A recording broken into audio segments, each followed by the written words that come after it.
Hello students, आज हम factors affecting rate of reaction के बारे में स्टडी करने वाले हैं।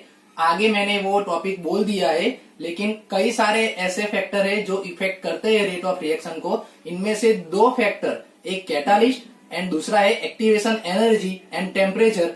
ये तीन टॉपिक के बारे में हम स्टडी करेंगे। वो हमारे लास्ट टॉपिक होंगे, बाद में ये चैप्टर हमारा कंप्लीट हो जाएगा। रेट ऑफ रिएक्शन को कई सारे फैक्टर्स है जो अफेक्ट करते हैं, लेकिन हमारे स्टडी में, हमारे सिलेबस में 5 टॉपिक है जो हम स्टडी करेंगे। एक है कॉन्सेंट्रेशन ऑफ रिएक्टेंट, दूसरा है नेचर ऑफ रिएक्टेंट, तीसरा है सरफेस एरिया ऑफ रिएक्टेंट। यानी कि 3 टॉपिक तो हमारे रिएक्टेंट के ही है। चौथा है कैटालिस्ट एंड पांचवा है टेम्परेचर।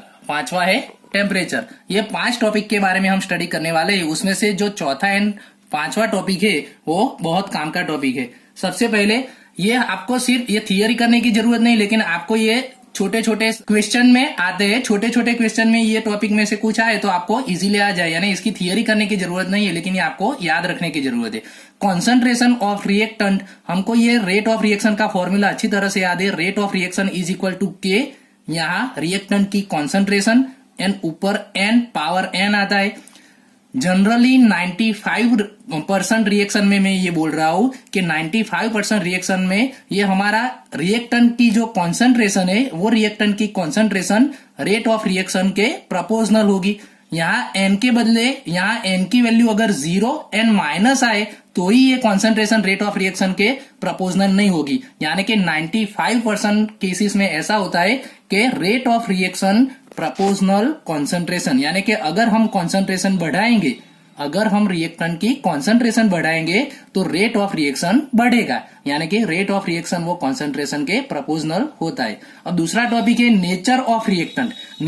रिएक्टेंट का नेचर, तो सबसे पहले हम फेज के अकॉर्डिंग सोचे तो रिएक्टेंट या तो गैसियस फॉर्म में होगा, या तो लिक्विड फॉर्म में होगा, या तो सॉलिड फॉर्म में होगा। तो हमको मालूम है कि गैसियस फॉर्म में अगर होगा रिएक्टेंट तो वो इजीली रिएक्ट करेगा, यानी कि उसका रेट ऑफ रिएक्शन ज्यादा होगा, ROR इसका ज्यादा होगा। यानी कि गैसियस फॉर्म में सबसे ज्यादा, लिक्विड में उससे कम एंड सॉलिड में उससे कम। सबसे कम सॉलिड में रेट ऑफ रिएक्शन होता है। यानी कि कौन से फॉर्म में सबसे ज्यादा होता है रेट ऑफ रिएक्शन, तो गैसियस फॉर्म में सबसे ज्यादा होता है। दूसरा हम type homogeneous and heterogeneous reaction के बारे में पढ़ सकते हैं। होमोजीनियस यानी जिसमें रिएक्टेंट एंड प्रोडक्ट सभी एक ही फॉर्म में हो, जैसे कि सभी गैसियस फॉर्म में हो या तो सभी लिक्विड फॉर्म में हो। तो होमोजीनियस रिएक्शन होगी तो उसमें रेट ऑफ रिएक्शन ज्यादा होगा एंड हेट्रोजीनियस में रेट ऑफ रिएक्शन कम होगा। अब ये दोनों को कंबाइन करके मैं ऐसा बोल सकता हूं कि होमोजीनियस रिएक्शन में अगर सभी गैसियस फॉर्म में हो,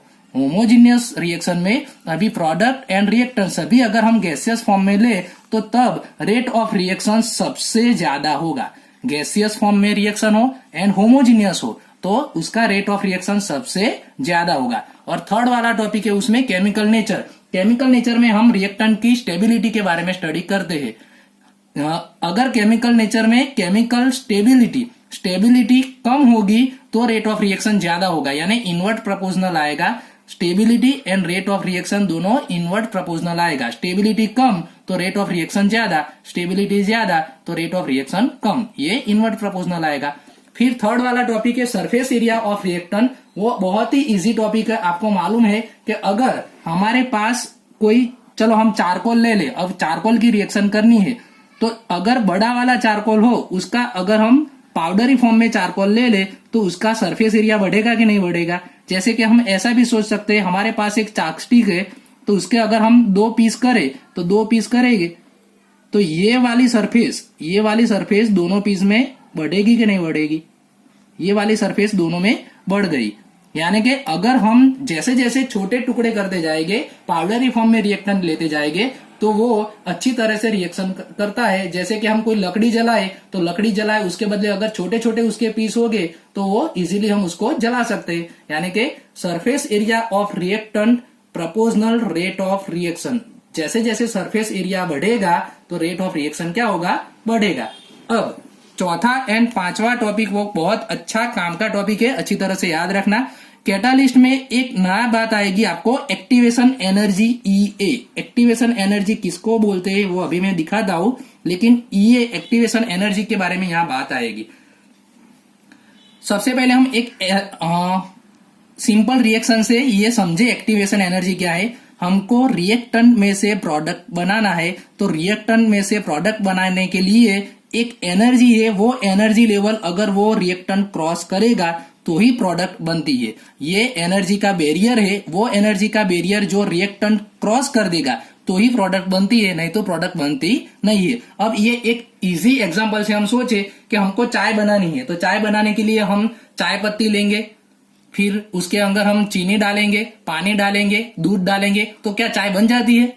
नहीं बनती है ना। तो क्या करना पड़ता है, हमको हीट देनी पड़ती है, टेम्परेचर बढ़ाना पड़ता है। जब हम टेम्परेचर बढ़ाएंगे तब वो जो रिएक्टेंट है, वो रिएक्टेंट ये एनर्जी बैरियर क्रॉस करेंगे। जब हम हीट देते हैं, जब उसको टेम्परेचर उसका बढ़ाते हैं, तब ये एनर्जी बैरियर क्रॉस करके हमको प्रोडक्ट मिलती है। तो ये एनर्जी बैरियर है जो रिएक्टेंट को क्रॉस करना पड़ता है, वही एनर्जी को हम एक्टिवेशन एनर्जी बोलते हैं। वो एक्टिवेशन एनर्जी उसके पास चाहिए तो ही रिएक्टेंट में से प्रोडक्ट बनेगी। अब ये कैटालिस्ट क्या करता है, तो कैटालिस्ट ये करता है कि जो एक्टिवेशन एनर्जी है, यानी कि जो एनर्जी का बैरियर है, उसको वो कम कर देता है, यानी कि ये नीचा ला देता है। तो इजीली यहाँ रिएक्टेंट में से प्रोडक्ट बन जाएगी, क्योंकि अब इजीली ये क्रॉस कर सकते हैं। तो ये कैटालिस्ट का काम है कि एक्टिवेशन एनर्जी को वो कम करता है। कैटालिस्ट क्या करता है, एक्टिवेशन एनर्जी ये को कम करता है एंड एक्टिवेशन एनर्जी कम होगी तो रेट ऑफ रिएक्शन क्या करेगा, बढ़ेगा। तो ये याद रखना, कैटालिस्ट एक्टिवेशन एनर्जी कम करता है एंड एक्टिवेशन एनर्जी कम होगी तो रेट ऑफ रिएक्शन बढ़ेगा। अब लास्ट टॉपिक है टेम्परेचर। अगर हम टेम्परेचर बढ़ाएंगे, ऊपर वाले रिएक्शन में ही हमने देखा कि जनरली क्या होता है, टेम्परेचर बढ़ाएंगे तो रेट ऑफ रिएक्शन बढ़ती है, टेम्परेचर बढ़ाएंगे तो रेट ऑफ रिएक्शन बढ़ती है। ये temperature and rate of reaction के बीच में रिलेशन का स्टडी आर्हेनियस ने किया, वो हमारा लास्ट टॉपिक है। वो बहुत ही इजी है, आपको ये फॉर्मूला अभी नया लगेगा, लेकिन आप लास्ट लेक्चर में ये पढ़े, नेक्स्ट लेक्चर में ये पढ़ोगे तो अच्छी तरह से आपको पता चल जाएगा। आर्हेनियस ने ये इक्वेशन प्रूव किया है, K is equal to A e raise to minus E A by R T. अब ये सभी में K क्या है, तो हमको मालूम है रेट कांस्टेंट है, ए आर्हेनियस कांस्टेंट है, ई रेस टू माइनस ई ए यानी तो अभी हमने फोर्थ टॉपिक में बोला एक्टिवेशन एनर्जी है, आर तो हमको मालूम है गैसियस कांस्टेंट है, एंड टी है वो थर्मोडायनेमिक टेम्परेचर है। तो यहां हमको पता चलता है टेम्परेचर एंड के वो दोनों एक दूसरे के प्रपोजनल है, यानी कि अगर हम टेम्परेचर बढ़ाएंगे तो के बढ़ेगा, टेम्परेचर इंक्रीज करेंगे तो के इंक्रीज होगा। अब के इंक्रीज करेंगे तो रेट ऑफ रिएक्शन इंक्रीज होगा, क्योंकि हमको मालूम है rate of reaction is equal to K A raise to N, यानी कि अगर के इंक्रीज होगा तो अपने आप रेट ऑफ रिएक्शन भी क्या होगा, इंक्रीज। यानी कि टेम्परेचर बढ़ाया तो के इंक्रीज हुआ, के इंक्रीज हुआ तो रेट ऑफ रिएक्शन भी इंक्रीज होगा।